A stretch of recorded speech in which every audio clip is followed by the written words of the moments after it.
सहेली।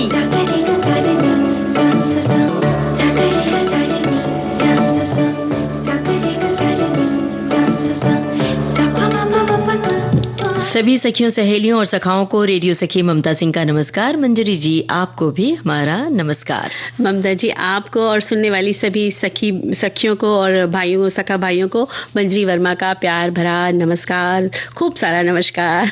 क्या बात है भाई, ये इतने सारे नमस्कार की वजह ये है कि देखिए खुशहाली है, और खुशहाली इसलिए भी है कि आजकल सब लोग माता दुर्गा जी की आराधना में लगे हुए हैं, तो इसलिए खुशहाली का तो है ना। नवरात्रि है और इस समय दुर्गा पूजा की तैयारियां भी चल रही होती है। दुर्गा पूजा देखने का आनंद उठाते हैं लोग, और नवरात्रि में गरबा खेलने का उत्सव जैसा ही होता है बाकायदा। रोज देर रात तक हमने देखा है कि मुंबई में तो जगह जगह देर रात तक गरबा होता है, और अगले दिन सुबह अपने वक्त पर लोग दफ्तर पहुंच जाते हैं। बिल्कुल, तो सुंदर सुंदर कपड़े खरीदते हैं लोग। गरबा के जो घाघरा चोली होता है, ओढ़नी इतनी सुंदर सुंदर दिखती है कि मजा आ जाता है देख करके। ममता जी, बिल्कुल। बस यहाँ पर ये भी कहना है कि जैसे आप उत्सव मनाते हैं, त्योहार मनाते हैं, खूब सारे कपड़े अपने लिए खरीदते हैं, तो आपके घर में जो सहायिका काम करने के लिए आते हैं, उनके लिए भी कुछ कर दीजिए। उनके लिए भी एक नई पोशाक खरीद के दे दें, तो देखिए उनके चेहरे पर कैसी मुस्कान तिराती है, खिल उठता है चेहरा। और जो दुर्गा माँ को प्रसाद चढ़ाया जाता है हर रोज, कभी हलवा कभी खीर, और आप भी अभी सखी सहेली से पहले जिक्र कर रही थी कि हम बदल के 9 दिन कभी आटे का हलवा, कभी बेसन का, इस तरह से पकवान बनाते हैं। तो वो पकवान भी जो जरूरतमंद हैं, जिनके पास खाने को नहीं है, उन्हें भी थोड़ा सा प्रसाद के रूप में दे दें, तो उन्हें न तो वक्त होता है बनाने का, न ही घर में इतनी मुद्रा होती है कि वो बना सकें। तो उनका भी पेट भरेगा, और खुशी उनके चेहरे पर जो आएगी, उससे आपको खुशी मिलेगी। बहुत सुंदर बात आपने कही है, तो बिल्कुल ऐसा ही करना चाहिए सबको। और आज क्योंकि छठा दिन है नवरात्र का, तो माँ कात्यायनी की सब आराधना कर रहे हैं। शक्ति उपासना का पर्व नवरात्रि है, और जो माँ की कृपा जो है वो साधक सभी को, जो भी पूजा करता है, दिल से करता है, सभी को मिलता है। और बहुत सारे पूजन में बहुत सारी चीजें श्रद्धा से भक्त लोग चढ़ाते हैं, और भजन कीर्तन करते हैं, जयकारा करते हैं, तो उसका अलग ही समा बन जाता है। और एक बड़ी खास बात देखने को मिलती है मंजरी जी, वो ये कि रंग के हिसाब से लोग पोशाक पहनते हैं कि आज ये रंग है, कल वो रंग है। तो आज जैसे लाल रंग माना जाता है कि दुर्गा माँ का लाल रंग है, तो सारी महिलाएं खास तौर से दफ्तर में लाल रंग की पोशाक पहन के आती हैं। बिल्कुल नजर आ रहा मुझे लाल रंग। फिर फोटो खींचना, तस्वीरें खींचना, उसको सोशल मीडिया पे अपलोड करना, वो भी एक आनंद है। देखिए ममता जी, यही जो दिन चल रहे हैं, इसमें जब सब एक साथ इकट्ठे होते हैं, हर रंग अलग अलग दिन पहनते हैं, तो जैसे आज सबने लाल पहना तो कितना अच्छा लग रहा था। एक खुशी का मौसम, खुशी का माहौल देखने में बनता था। और कपड़े का असर, रंगों का असर आपके स्वभाव पर भी पड़ता है, उस दिन के मतलब आपके उस दिन के मिजाज पर पड़ता है। बस यहाँ भी एक बात जोड़ देंगे कि आप खूब सारी तस्वीरें खींचिए, सोशल मीडिया पर अपलोड कीजिए, लेकिन आपका पहला काम क्या है? अगर आप दफ्तर गए हैं तो दफ्तर में अपने कामकाज को समय पर निपटा लें, समय पर दफ्तर पहुंच जाएं। और घर में अगर आप काम कर रही हैं, घर में हैं, तो घर के काम को पहले प्रायोरिटी दें। बिल्कुल, उसके बाद जरूर तैयार हों और खुशी एक दूसरे से बांटें। गाना सुनकर ज्यादा खुशी होती है सब सखियों और सखाओं को, तो सुनते हैं ये गाना। याद करे वो लोग निराले होते हैं, माता जिनका नाम पुकारे, किस्मत वाले होते हैं।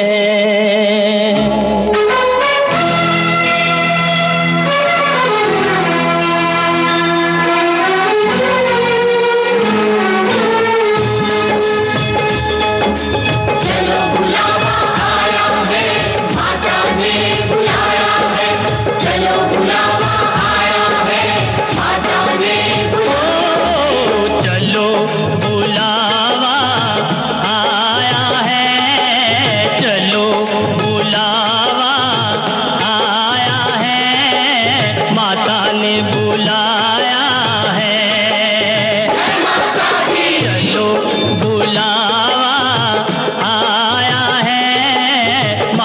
ने बुलाया है।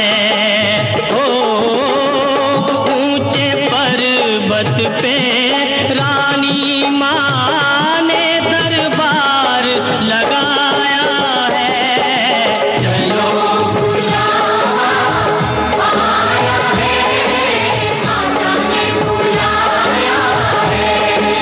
जय माता दी।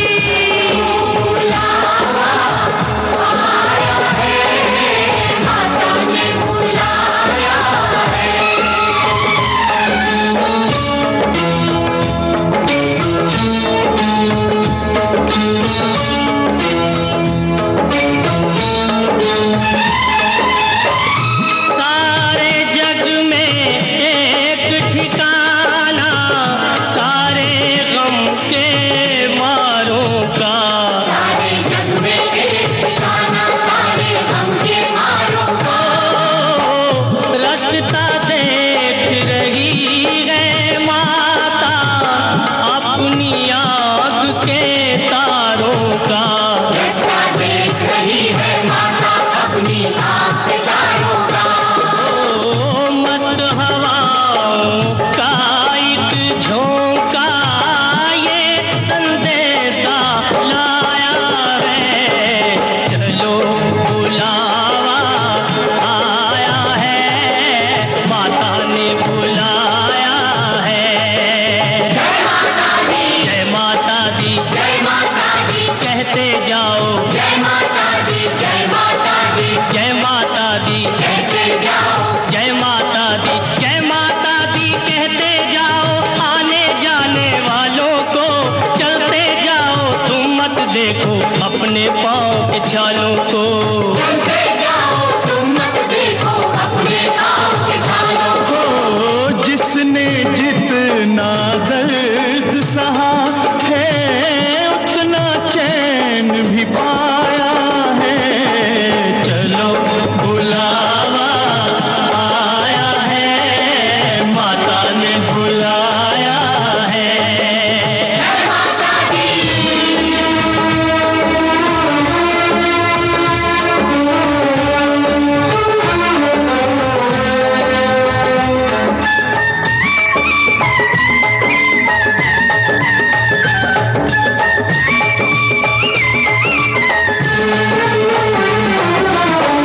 वैष्णो देवी के मंदिर में,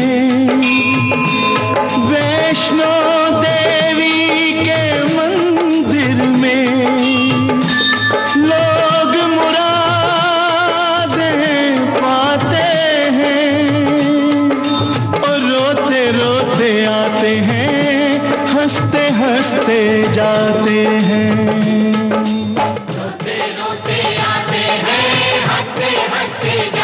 ओ, मैं भी मांग के देखूं जिसने जो मांगा वो पाया है। चलो बुला। तो ममता जी आज के विषय हम बता देते हैं कि विज्ञान धारा योजना बायो E3 नीति, इस पर चर्चा करेंगे।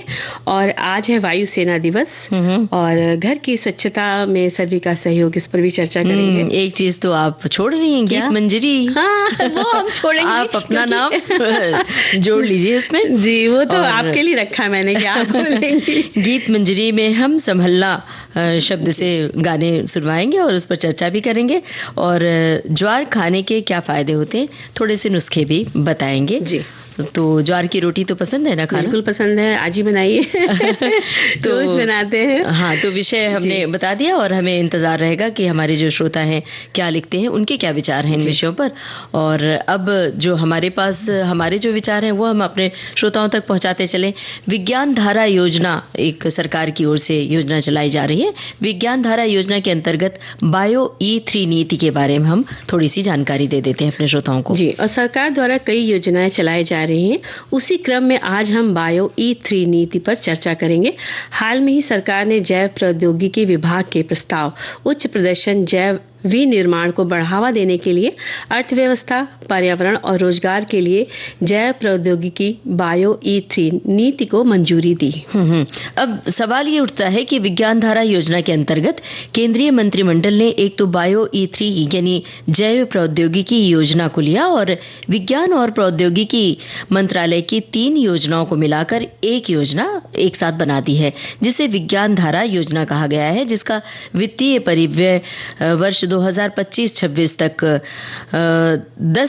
तकरीबन 10 करोड़ 579 रुपए होगी। जी, और बायो E3 नीति क्या है? इसका उद्देश्य ये है कि उच्च जैव विनिर्माण को बढ़ावा देना है, जिसमें विभिन्न क्षेत्रों में जैव आधारित उत्पादनों का उत्पाद शामिल है।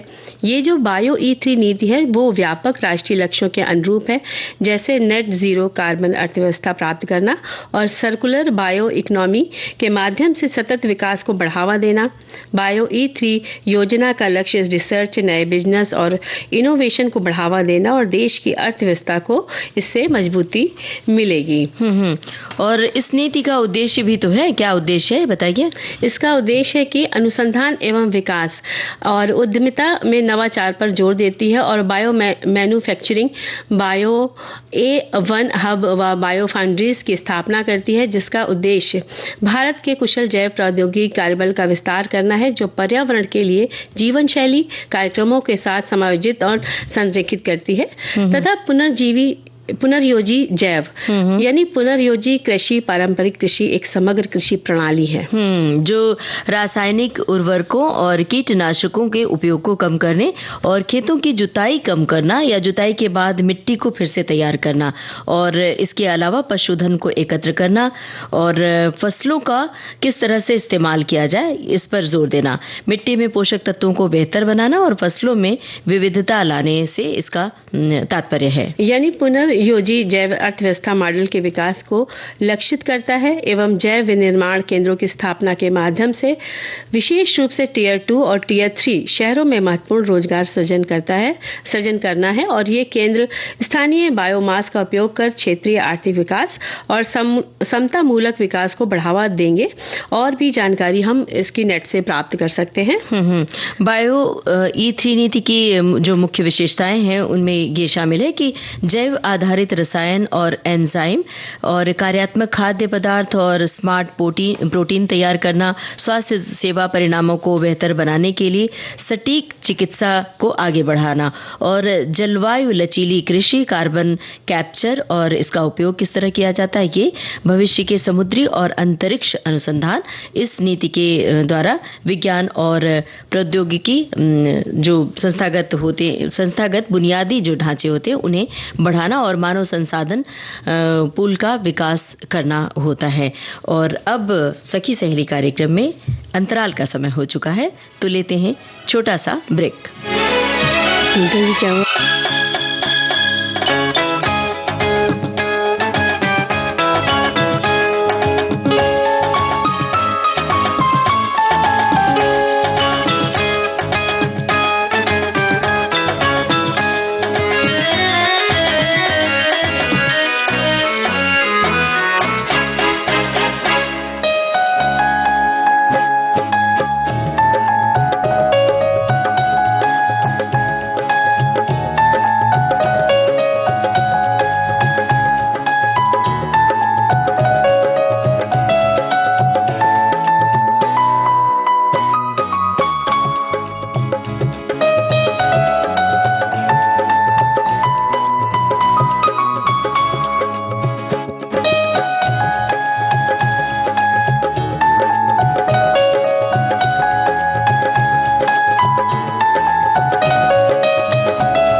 विविध भारती से यह है कार्यक्रम सखी सहेली और अब एक गाना सुनते हैं, श्रोता भी सुनते हैं।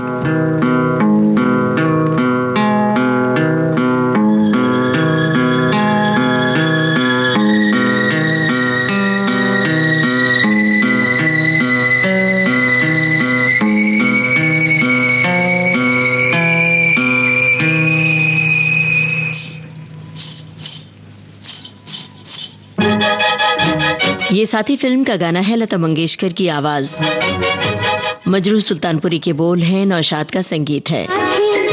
गली थी मैं तो प्यासी, तूने देखा हुई खिल के बहार, मेरे जीवन साथी। गली थी मैं तो प्यासी, तूने देखा हुई खिल के बहार, मेरे जीवन साथी।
बोलिए, खो गई गाने में? जी नहीं, खोए नहीं थे, लेकिन हम सोच रहे थे कि आप कुछ बोलने वाली थी तो इसलिए हम रुक गए। तो कभी कभी देखिए, जब दो सखियां होती है आपस में विचार मिलते हैं तो लगता है कि अच्छा पहले उसको प्राथमिकता दे दे। ये वाली भाव जो होते हैं, आप समझ गई ना? ये कहा जाता है कि एक साथ अगर कुछ बोलने की कोशिश होती है, एक साथ एक शब्द निकले तो आपस में प्यार बढ़ता है। जी क्या बात है। और आज तो एक खास दिन और है, मुंशी प्रेमचंद की पुण्यतिथि है, आज उनकी याद का दिन है। तो आज उन्हें याद करते हैं। अपने लेखन से उन्होंने एक खास वर्ग को जोड़ा और समाज के उन तमाम लोगों को जोड़ा जो पढ़ाई की ओर उन्मुख होते हैं, शिक्षा ग्रहण करने की ओर एक कदम आगे बढ़ाते हैं। मतलब मुंशी प्रेमचंद को पढ़ते हुए लोगों ने पढ़ना सीखा, लोगों ने लिखना सीखा। बहुत सारे लेखक, क्या ज्यादातर लेखकों के मुंह से हमने ये सुना है कि आपने किनको कौन आपके प्रेरक रहे हैं, तो ज्यादातर लेखक लेखिकाएं बताते हैं कि हमने मुंशी प्रेमचंद को पढ़ा, वहीं से लिखने की प्रवृत्ति पैदा हुई, लिखने की प्रेरणा मिली। क्योंकि उन्होंने अपने आसपास जो भी माहौल होता था, छोटी सी चीजों को उन्होंने ध्यान से देखा और उसको अपनी कहानियों में उकेरा। तो ये उनके कलम की बड़ी खासियत थी। और आज के दिन ही 8 अक्टूबर 1936 को आपका देहावसान हुआ था। आपका वास्तविक नाम धनपत राय था और आपका जन्म जो था 31 जुलाई 1880 को वाराणसी के पास लम्ही गांव में हुआ था। और मुंशी प्रेमचंद का जो लेखन था सहज था, सुगम था और उनकी लेखनी दिल को छूती थी। उनकी कृतियां हैं, खास तौर से सेवा सदन, गोदान, निर्मला, ईदगाह, बूढ़ी काकी, ये जो रचनाएं हैं, बूढ़ी काकी को जब भी हम पढ़ते हैं तो निश्चित रूप से आंखें नम होती हैं। और उन्होंने बहुत सारे नाटक भी लिखे और उनके लेखन की जो शैली थी ग्रामीण परिवेश को लेकर ज्यादातर थी, क्योंकि उनको ग्रामीण जीवन से बहुत प्यार था, तो गवई लिबास भी पहनते थे और वो जो गवई बोली भाषा है, जो परिवेश है, उसको उन्होंने बाकायदा अपनी रचनाओं में रचा ढाला और इस तरह से चित्र उकेरा कि ऐसे लगता है कि वो ग्रामीण परिवेश को हम आंखों से देख रहे हैं। और मध्यम वर्गीय परिवार के मद्देनजर उन्होंने बहुत सारी कृतियां रची। उर्दू साहित्य से बड़ा उनका लगाव था, उर्दू भाषा में उन्होंने बहुत कुछ लिखा और बहुत सारे नाटक लिखे, निबंध लिखे। जी, और इसी तरह जो उनकी जो कहानी थी ईदगाह वाली, तो सबने ही अपने समय में पढ़ी है, तो उससे बड़ी प्रेरणा भी सबको मिली। और हिंदी साहित्य में आपका जो अतुलनीय योगदान है वो कभी भी भुलाया नहीं जा सकता। अपनी अद्वितीय साहित्य कृतियों से हिंदी साहित्य को सुवासित करने वाले महान कथाकार और उपन्यासकार सम्राट मुंशी प्रेमचंद जी की पुण्यतिथि पर उन्हें हम याद करते हुए सादर नमन करते हैं। उनकी जो 2 बैलों की कथा हम सब अपने पाठ्यक्रम में पढ़ चुके हैं और अपने बच्चों को भी पढ़ने के लिए देते हैं कि पढ़ो, उससे लेखन शैली से परिचय करवाते हैं कि ये लिखने की एक शैली है। और ख़ास बात यह है कि उन्होंने जब लिखा तो उस समय समाज का परिवेश परिदृश्य बिल्कुल अलग था, कालखंड बिल्कुल अलग था, लेकिन जब आज हम उनकी रचनाएं पढ़ते हैं तो ऐसा लगता है कि आज के युग के मद्देनज़र उन्होंने लिखा था। आज के युग को आने वाली पीढ़ी के लिए देख लिया था कि ऐसा समय आने वाला है और वो उन्होंने लिखा। निर्मला अगर पढ़ी होगी तो उसकी जो नायिका है निर्मला, या फिर पंच परमेश्वर, बड़े घर की बेटी, और बूढ़ी काकी का हमने जिक्र किया ही, और पूस की रात, ईदगाह हम अपने घर में छोटे बच्चों को जरूर पढ़ के सुनाते हैं, उदाहरण देते हैं कि ये एक खास उदाहरण पेश करते हैं कि इन्हें पढ़ो और सीखो। जब भी कभी कुछ बच्चा बदमाशी करता है या कुछ ऐसे तंज करता है कि आपने ये क्या किया, तो सब माँ बाप बताते हैं कि देखो ये भी एक समय था। कहीं उन्होंने देखा होगा, मुंशी प्रेमचंद ने उसे जिया होगा, तभी लिखा। बिल्कुल, क्योंकि उसी तरह से वो जब लाता है खरीद करके अपनी दादी के लिए चिमटा खरीद के लाता है, तो वो मुझे याद है जब मैं छोटी थी, ये कहानी जब मैंने सुन ली थी, तो जब मुझे जो पैसे मिलते थे तो सोचती थी, माँ से कहती थी कि जब मेले में जाएंगे ना, या जो बाजार लगती है, साप्ताहिक बाजार लगती है, वहां से जाके कुछ घर की ही चीजें खरीद के लाएंगे, तो इस तरह की प्रेरणा मिलती है। और कहानियों के जरिए हम अपने बच्चों को बहुत कुछ सिखा सकते हैं। मुझे याद है कि हालांकि निजी घटना है, लेकिन मैं बताना चाहती हूँ कि एक दिन मैं रोटी सेक रही थी, तो मैंने हाथ से जल्दी में चिमटा उठाने की बजाय हाथ से रोटी कि जल न जाए और हाथ से सेकने लगी। तो मेरे बेटे ने आकर कहा कि अरे आपके पास तो चिमटा है, फिर आप क्यों नहीं मैं खरीद के ले आऊं क्या चिमटा ईदगाह की तरह, तो आप चिमटे का इस्तेमाल करोगी, आपका हाथ जल जाएगा। हमने कहा नहीं, आदत है। तो ये चूंकि कहानियां हम जब बच्चों को सुनाते हैं वैसे सीख जाते तो कहानियों के माध्यम से बहुत कुछ सिखाते हैं। बिल्कुल सही बात है। और हमें इस समय क्या सीखना है बताइए? हमें गाना सुनना है। बिल्कुल।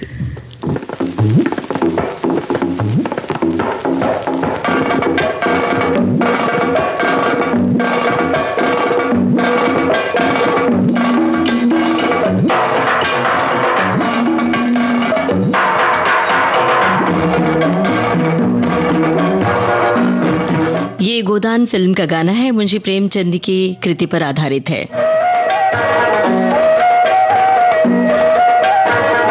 महेंद्र कपूर, गीता दत्त और साथियों की आवाजें हैं। अनजान के बोल, रविशंकर का संगीत है।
तान सुनाए के, ओ मृग नैनी काहे रिझाए नैनन बाण चलाए के।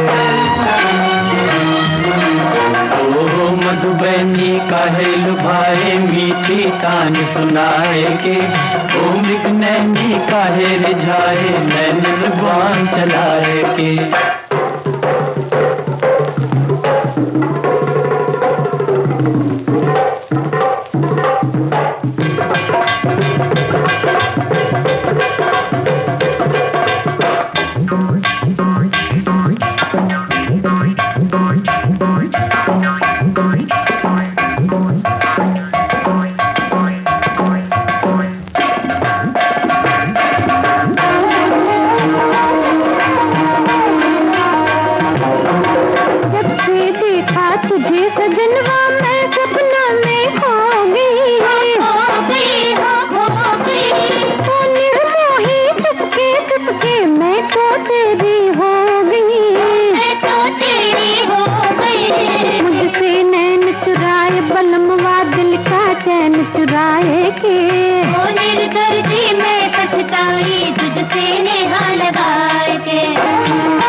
धनुष सी तोरी चुनरिया हृदय पर छा जाए रे, हृदय पर छा जाए रे। संवर संवर कर गोरी गुमनिया जग जैसे छल जाए रे, जग जैसे छल जाए रे। मोहन मंत्र काहे चलाए मधुर मधुर मुस्काए के, ओ मृग नैनी काहे रिझाए नैनन बाण चलाए के।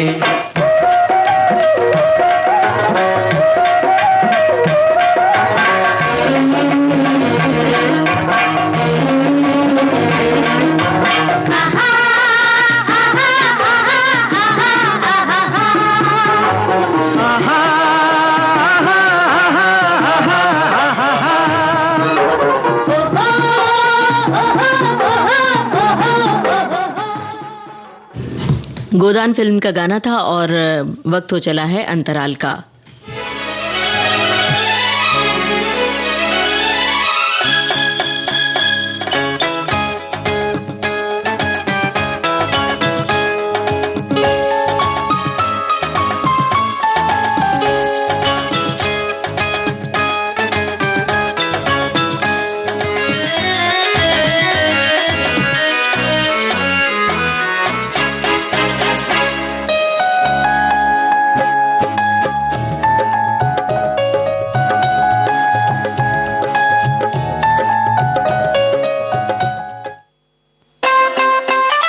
रंगमंच से सिनेमा की दुनिया में आए कुमुद मिश्रा। और सुनील भाई के साथ मैंने जो पहला नाटक किया था शायद वो अरे मायावी सरोवर था। उसके बाद उनके साथ गरम कमरा किया। बताएंगे अपनी जिंदगी की कहानी। कई मैंने ऐसे विजुअल देखे हैं कि एक बंदा चला जा रहा है, एक हाथ में रेडियो है, चला जा रहा है, और मुझे इतना अद्भुत लगता था। मुझे लगता था सोचो ये कहाँ से आया, कहाँ जा रहा है, और इसका साथी ये हमेशा इसका साथी रहेगा। और बताएंगे अपने पसंदीदा किरदार के बारे में। उनके दिमाग में ये स्क्रिप्ट थी और उन्होंने उसके बाद मुझे सुनाई कि ऐसा है, बताइए। तो मैंने कहा मैं तो करूंगा। उन्होंने कहा वजन कम करना पड़ेगा। मैंने कहा मुझे 3 महीने का समय दीजिए, करता हूँ, और अगर नहीं कर पाया तो आप ऑप्शन ढूंढते रहिएगा। मशहूर अभिनेता कुमुद मिश्रा आ रहे हैं विविध भारती की बॉम्बे टॉकीज में 14 अक्टूबर शाम 4 बजे सिर्फ विविध भारती पर।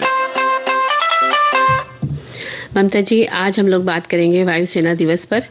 भारतीय वायुसेना आसमान की सुरक्षा, सम्मान और समर्पण के साथ देश की सेवा करने की अपनी प्रतिबद्धता की पुष्टि करती है। कार्यक्रम है सखी सहेली, और आज वायुसेना दिवस की चर्चा की जा रही है। बिल्कुल। और नभः स्पृश दीप्तम, जीत के साथ आकाश को छुओ और अदम्य साहस, पराक्रम और कर्तव्य निष्ठा के प्रतीक आसमान के शूरवीरों को, भारतीय जवानों को बधाई के साथ अभिवादन करते हैं। और उन्हें सम्मानित किया जाता है, उन्हें पुष्पगुच्छ दिया जाता है, क्योंकि वे राष्ट्र की रक्षा करते हैं और उनकी बदौलत हम सब सुरक्षित जीवन जीते हैं। उनका समर्पण, योगदान और उनकी उत्कृष्ट योग्यता पर देशवासियों को गर्व होता है। वायुसेना ने देश का सम्मान बढ़ाया, दुनिया भर को अपने देश की शक्ति का एहसास कराया, जो हमारे और आपके लिए जीवन भर का असाधारण रोमांच होता है। वो उनकी रोजमर्रा की जिंदगी का एक हिस्सा है। बिल्कुल। तो उन्हें हम एहसास कराते हैं कि वो हमारे लिए कितने खास हैं। बिल्कुल। और भारतीय वायुसेना दिवस प्रत्येक वर्ष 8 अक्टूबर को मनाया जाता है। इसका गठन 8 अक्टूबर 1932 में यूनाइटेड किंगडम के रॉयल एयर फोर्स के साथ सहायक टुकड़ी के रूप में हुआ था। 1933 में भारतीय वायुसेना ने अपना पहला स्क्वाड्रन बनाया और पहला मिशन इसी तारीख को पूरा किया था। ये भारतीय सशस्त्र सेना का एक अंग है जो शुद्ध वायु सुरक्षा और वायु चौकसी का महत्वपूर्ण काम देश के लिए करती है। और स्वाधीनता से पहले इस रॉयल इंडियन एयर फोर्स के नाम से इसे जाना जाता था और बाद में इंडियन एयर फोर्स कर दिया गया। और 1945 के जो द्वितीय विश्व युद्ध हुआ था उसमें महत्वपूर्ण भूमिका निभाई थी वायुसेना ने। जी।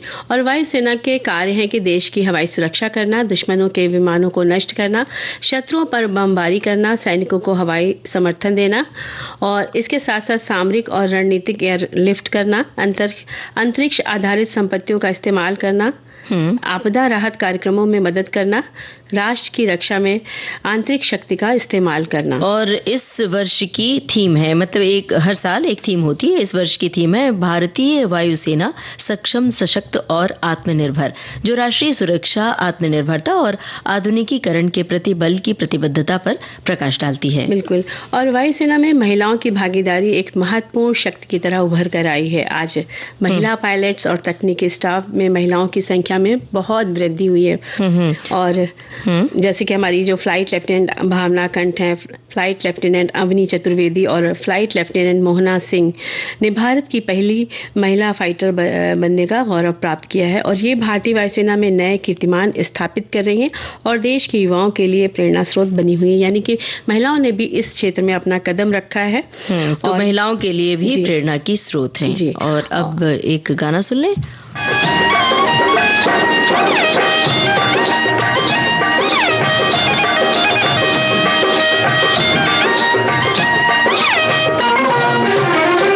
गोरी नैन तुम्हारे क्या कहने, गोरी नैन तुम्हारे क्या कहने, बालों में सावन की घटा, गालों पे पूनम की छटा, बालों में सावन की घटा, गालों पे पूनम की छटा, घूंघटा हटा, गोरी नैन तुम्हारे क्या कहने, गोरी नैन तुम्हारे क्या कहने।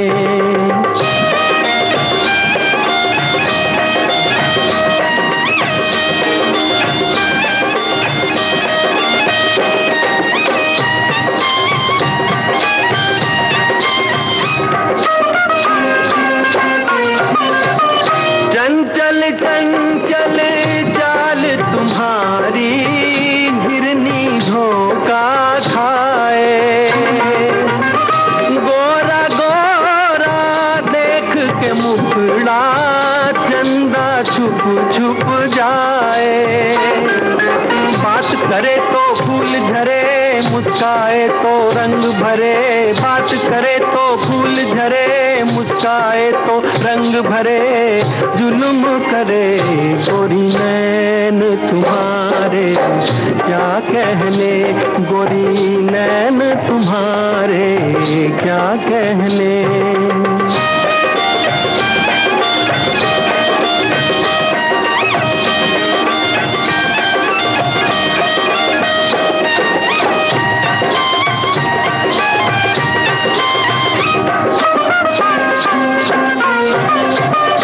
पल में मारे, पल में जिलाए, छुप छुप बाण चलाए, नील कमल से इन नैनों का भेद समझ ना आए, कभी कभी तो प्यार करे, कभी कभी तकरार करे, कभी कभी तो प्यार करे, कभी कभी तकरार करे। रच के भरे गोरी नैन तुम्हारे, क्या कहने गोरी नैन तुम्हारे, क्या कहने। तो ये गाना हमारी सखियां और सखा सुन रहे थे और देख रहे हैं विविध भारती के फेसबुक पेज पर जाकर बहुत सारी टिप्पणियां हमारे श्रोताओं की आई हैं। भारतीय वायुसेना दिवस पर एक श्रोता ने लिखा है कि मुझे वायुसेना पर विशेष गर्व है क्योंकि मेरी भांजी एयरफोर्स में स्क्वाड्रन लीडर है और दामाद फाइटर प्लेन के पायलट हैं। पिछले साल वायुसेना दिवस पर सुखोई प्लेन लेकर पूना से नागपुर और पूना के लिए उड़ान भरा था। MiG-21 और MiG-29 देखने का सौभाग्य प्राप्त हुआ, तो बड़ा अच्छा लग रहा है भाई, हमें भी बहुत अच्छा लग रहा है। हम बहुत सारी शुभकामनाएं दे रहे हैं आपकी भांजी के लिए और इसी तरह से महिलाएं अगर अपने भीतर हौसला रखें तो कहां से कहां पहुंचती रहेंगी। और ममता जी, एक संदेश और है कि भारतीय वायुसेना अमेरिका, चीन और रूस के बाद दुनिया की चौथी सबसे बड़ी वायुसेना है। ये न सिर्फ युद्ध के दौरान भारत की रक्षा करती है बल्कि विभिन्न आपदाओं में राहत एवं बचाव कार्यों में मदद करती है। इसके अलावा दुनिया के अन्य देशों में शांति प्रयासों में भी इसकी भूमिका रही है। अस्थिरता या अन्य समस्याओं की स्थिति में अन्य देशों से भारतीय नागरिकों को निकालने का काम भी करती है। और इसी के साथ अगले संदेश में लिखा है कि इस यादगार और ऐतिहासिक दिन की याद में जो ये दिवस मनाया जाता है, इस दिन भारतीय वायुसेना भव्य परेड और एयर शो के लिए एयर शो करती है और अपनी ताकत और शौर्य का प्रदर्शन करती है। और इसके अलावा इस बार वायुसेना अपनी 92वीं वर्षगांठ चेन्नई स्थित तंबरम बेस में मना रही है। शानदार परेड और भव्य एयर शो लोगों के लिए कभी न भुला पाने वाला अनुभव होगा। एयर शो के दौरान वायुसेना के ताकतवर लड़ाकू विमान और लड़ाकू हेलीकॉप्टर हवाई करतब दिखाएंगे। बिल्कुल, बहुत अच्छी लगती जब ये परेड होती है, देखने में बहुत सुंदर लगता है। और आज संभलने की बात है भाई जी, आप संभल जाइए। बिल्कुल संभल गए हैं, क्योंकि किस बात के लिए गीत मंजरी में हमें संभलना फिर बातें करनी है। तो संभलना, संभालना, संभल कर और संभल कर जिंदगी में चलना, हर परिस्थितियों में अपना और दूसरे का ख्याल रखने से जुड़ा एक शब्द जो कई मायनों में नसीहत दे जाता है।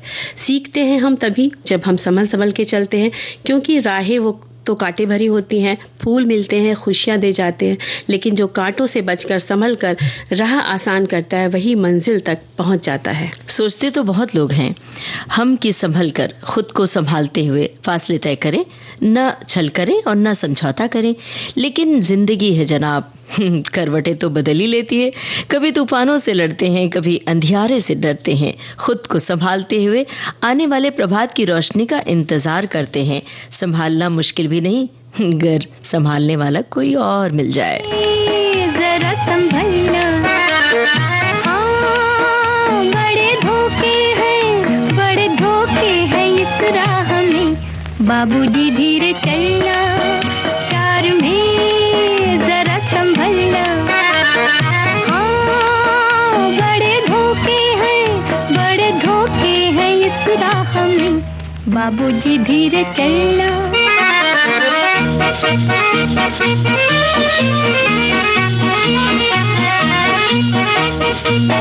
क्यों खोए हुए सर झुकाए, जैसे जाते हो सब कुछ लुटाए, ये तो बाबूजी पहला कदम है, नजर आते हैं अपने पराए, हाँ, बड़े धोखे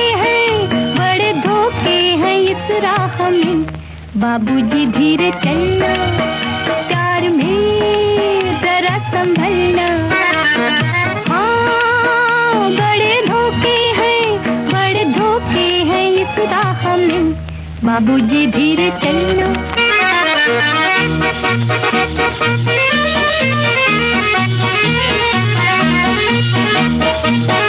ये मोहब्बत है ओ भोले भाले, करना दिल को हमों के हवाले, काम उल्फत का नाजुक बहुत है, आके होठों से टूटेंगे प्याले, हाँ, बड़े धोखे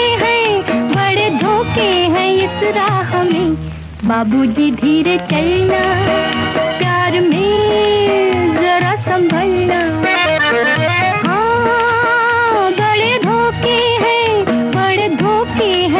राह में बाबूजी धीरे चलना।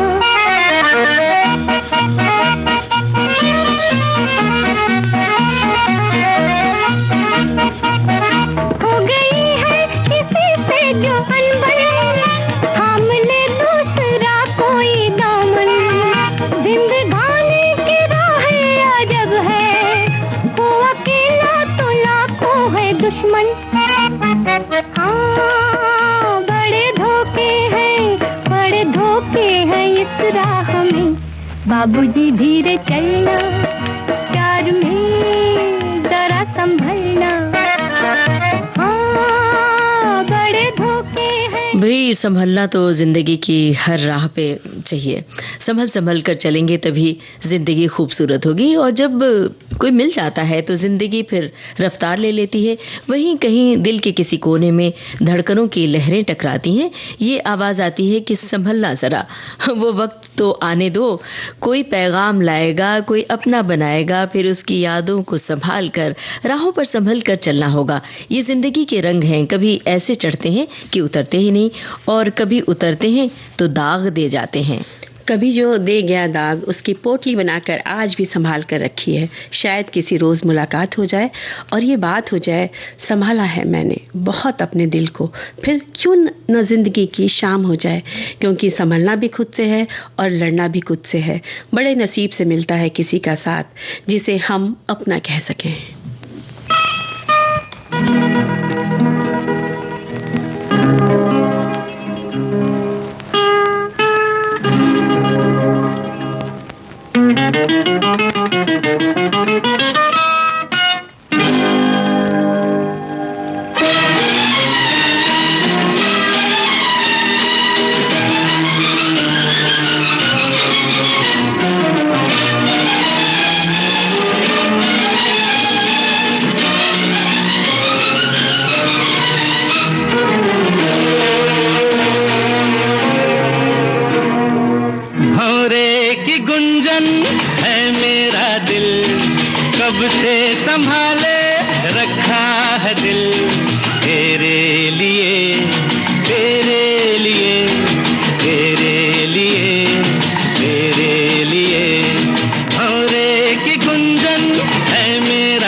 से थी प्यार की जुस्तजू, मेरी जिंदगानी में है तू ही तू।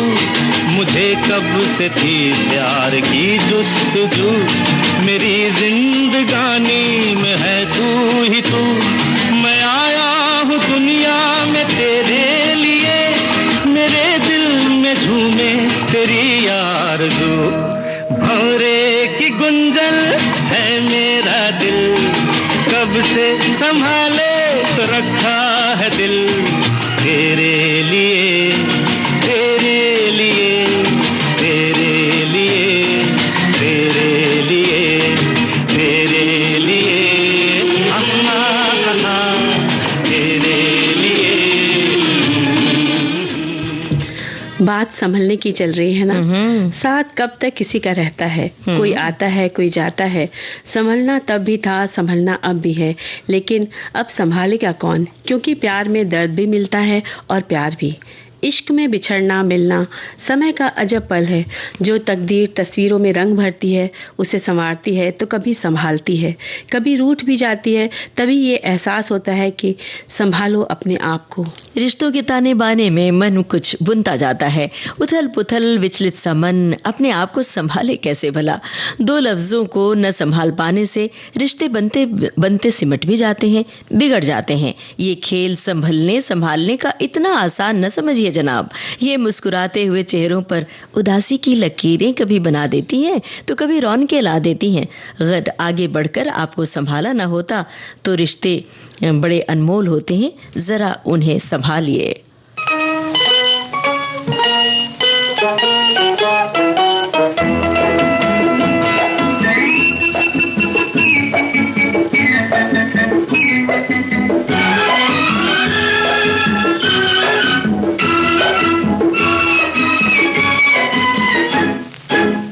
जरा संभालिए अदाएं आपकी कि मेरे हाथ से दिल मेरा जाने लगा। जरा संभालिए अदाएं आपकी कि मेरे हाथ से दिल मेरा जाने लगा। न ऐसे रोकिए निगाहें प्यार की, ये जिंदगी में अब कुछ नशा आने लगा। न ऐसे रोकिए निगाहें प्यार की।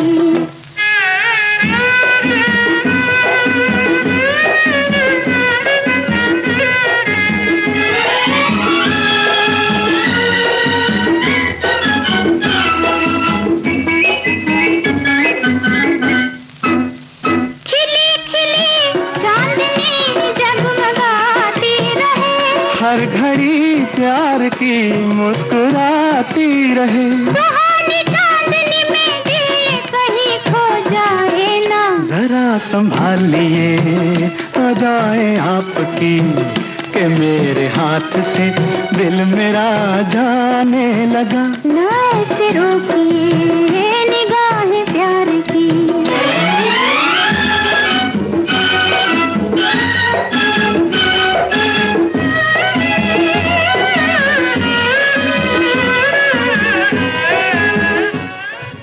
बहुत कुछ बाकी है तुम्हारे और मेरे बीच, शायद ये इम्तिहान का दौर है जो हमारे दरमियान गुजर रहा है।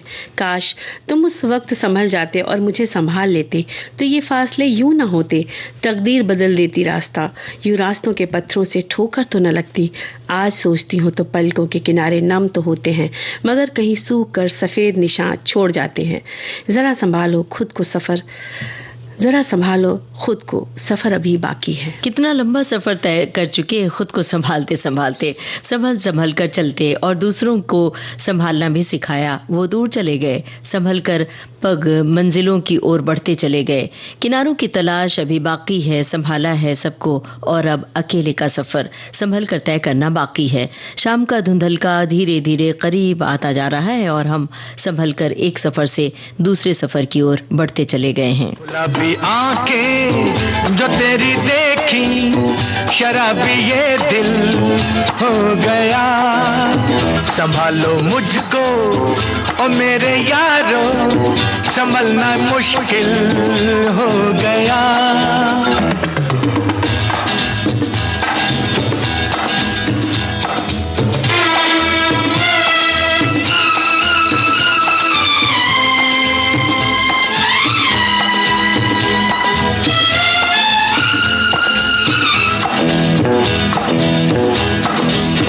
दिल में मेरे ख्वाब तेरे, तस्वीरें जैसे हो दीवार पे।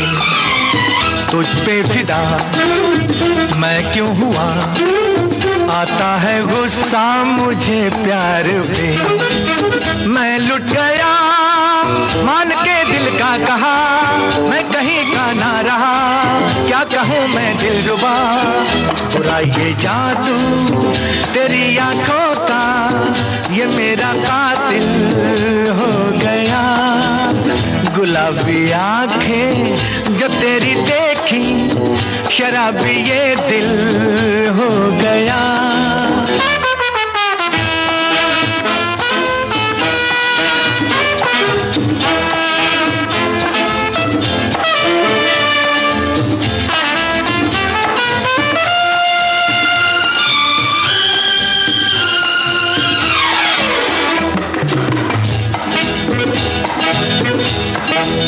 मैंने सदा चाहा यही, दामन बचा लूं हसीनों से मैं। तेरी कसम ख्वाबों में भी बजता फिरा नाज़नीनों से मैं। तौबा मगर मिल गई तुझसे नजर, मिल गया दर्दे जिगर, सुन जरा ओ बेखबर, जरा सा हंस के जब देखा तूने मैं तेरा बिस्मिल हो गया। गुलाबी आंखें जो तेरी देखी, शराबी ये दिल हो गया। संभालो मुझको ओ मेरे यारों, संभलना मुश्किल हो गया। दी ट्रेन फिल्म का गाना था और भारत सरकार की ओर से स्वच्छता अभियान चलाया जा रहा है, जिसमें हम सबको शामिल हो ही रहे हैं हम सब, और निजी स्तर पर स्वच्छता का ख्याल रखना चाहिए। हमारे श्रोता भी बहुत सजग और सचेत हैं। हमारे एक श्रोता ने लिखा है कि घर के आसपास सफाई रखने के 5 सुझाव। पानी का उपयोग, निकटवर्ती जल स्रोतों को भी साफ करना अच्छा रहता है। कूड़ेदान की सफाई, कूड़ेदान को नियमित रूप से खाली करने से घर के चारों ओर गंदगी कम होगी। पौधों की देखभाल, घर के आसपास बगीचे या पौधों की नियमित सफाई करें, पानी दें, आसपास का वातावरण अच्छा रहेगा। और अगले संदेश में लिखते हैं कि ये समय घर की सफाई का ही चल रहा है। मेरे घर पर कल से सफाई का काम शुरू हो गया है। हम चारों अपनी सुविधा और समय अनुसार घर की सफाई में एक दूसरे का हाथ बटाते हैं। किसी एक पर पूरा भार नहीं छोड़ते और ऐसा करना भी नहीं चाहिए। मैंने अपने पड़ोस में ही देखा है कि घर के कुछ सदस्य जिनको कोई काम भी नहीं होता तो वो भी इस तरह के कामों में हाथ नहीं बटाते हैं, बल्कि अगर कोई काम कर रहा होता है तो बेवजह उसके काम में त्रुटियां बताएंगे और ये फिर बीच में कोई अलग से काम बता देते हैं जो बिल्कुल गलत है। ये बात आपकी बिल्कुल सही है कि आप सब लोग मिलकर साथ में काम करते हैं जब घर में स्वच्छता के बारे में। तो क्या होता है, जैसे ऊपर का कोई ऊंची चीज जगह आपको साफ करना है तो जो लंबा व्यक्ति है वो कर सकता है, और इसी तरह जैसे बच्चे हैं वो छोटे छोटे डिब्बे पोंछ सकते हैं, और महिलाएं जो हैं वो रसोई की चीजों को साफ कर सकती हैं। तो हमारे एक श्रोता ने ये बात लिखी भी है कि हमारे घर में तो महिलाएं मेहनत बहुत करती हैं स्वच्छता में, और हमारे घर तो दिवाली की सफाई शुरू हो गई है और मुझे उनकी मदद करनी पड़ रही है इस अभियान में। और आगे भी इन्होंने लिखा है, मतलब जो हमने संभलना विषय पर बात की थी उसके बारे में भी इन्होंने लिखे, गाने के बोल भी लिखे। हम इस बात के लिए शुक्रिया अदा कर रहे हैं। और ये जो बात आपने लिखी कि हम उनकी मदद कर रहे हैं, बल्कि कभी ऐसा भी कीजिए कि आप स्वच्छता में, सफाई में शामिल हो जाइए और मदद आपकी पत्नी करें। बिल्कुल ऐसा भी करना चाहिए। ये सिर्फ महिलाओं की जिम्मेदारी नहीं है, साफ सफाई की जिम्मेदारी पूरे परिवार की है। बच्चे और पति पत्नी जो भी परिवार के सदस्य में जो सक्षम है उन्हें सफाई करना चाहिए। बिल्कुल। और ऐसे में क्या होता है कि जैसे बाथरूम साफ करना है तो ये उसको ये ना समझे किसी एक का ये काम है, आप उसको बांट लें, दोनों मिलकर भी इस काम को कर सकते हैं। और घर में आप जैसे बर्तनों की सफाई या अलमारी, फ्रिज, इलेक्ट्रॉनिक चीज़ों की सफाई की बात होती है, और जहाँ पर बर्तन धोने का जो स्थान होता है उसके वहाँ के जो सिंक उसके नीचे की जगह होती है उसको भी बहुत अच्छे से साफ करना चाहिए, और ऐसी दवाइयाँ छिड़काव करना चाहिए कि वहाँ पर जीव जंतु ना पनपने पाए। बिल्कुल सही कह रही हैं। और जब साफ सफाई रहेगी घर में तो जब आप खाना खाने बैठेंगे तो साफ सुथरे घर में खाना खाने का आनंद बढ़ जाता है। और आज हमने वादा किया था ज्वार के थोड़े से नुस्खे बताने के लिए कि ज्वार के क्या फायदे हैं। हमारे एक श्रोता ने लिख भेजा है कि हम निमाड़ क्षेत्र यानी खंडवा मध्य प्रदेश के हैं। पुराने समय में निमाड़ क्षेत्र में ज्वार अधिक मात्रा में बोई जाती थी। तब जब भी कोई त्योहार विशेष आता था तो हमारे पूर्वज ज्वार देकर गेहूं लेते थे और पूड़ी बनाते थे। भाई ज्वार की पूड़ी बहुत अच्छी लगती है, ज्वार का पराठा भी बहुत अच्छा लगता है। और अगर गेहूं, ज्वार और चावल के आटे को मिक्स करके थोड़ा कटी हुई प्याज और लहसुन वगैरह डाल के बनाएं तो गोल गोल रोटी की तरह ही सेके और उसमें घी लगा लें तो वो भी बहुत स्वादिष्ट होती है। बहुत स्वादिष्ट होता है ममता जी। और एक संदेश में लिखते हैं ज्वार में फाइबर की अच्छी मात्रा होती है जो पाचन में सुधार करते हैं और पेट की समस्याओं को भी ये दूर रखता है। और जब आप डायबिटीज से पीड़ित हैं और आपका कोलेस्ट्रॉल कम होने का नाम नहीं ले रहा है तो जिम में घंटों भर पसीना बहाने के बजाय आप ज्वार की रोटी खा सकते हैं। रामबाण है ये। और खाना खाते समय गाना जरूर सुनते रहिए विविध भारती। तो इस समय ये गाना रहा, प्रोग्राम का आखिरी गीत है ये। मांग के साथ तुम्हारा मैंने मांग लिया संसार, मांग के साथ तुम्हारा मैंने मांग लिया संसार, मांग के साथ तुम्हारा मैंने मांग लिया संसार, मांग के साथ तुम्हारा।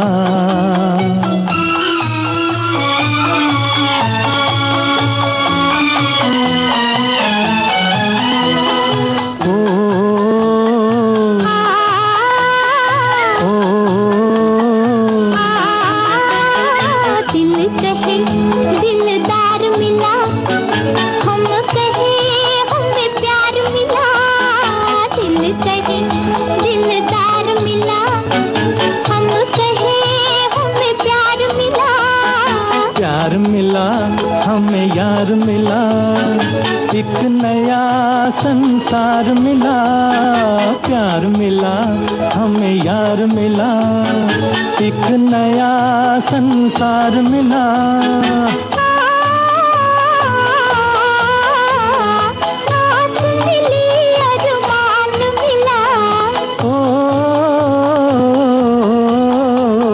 जीने का सामान मिला, मिल गया एक सहारा, मांग के साथ तुम्हारा मैंने मांग लिया संसार, मांग के साथ तुम्हारा।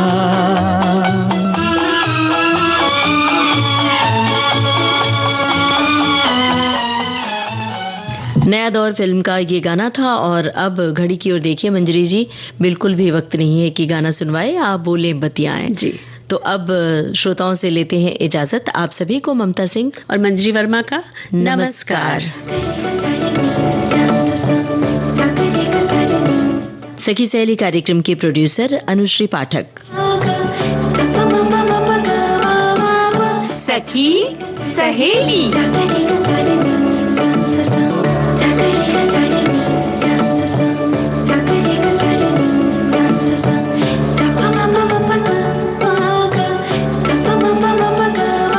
सखी सहेली।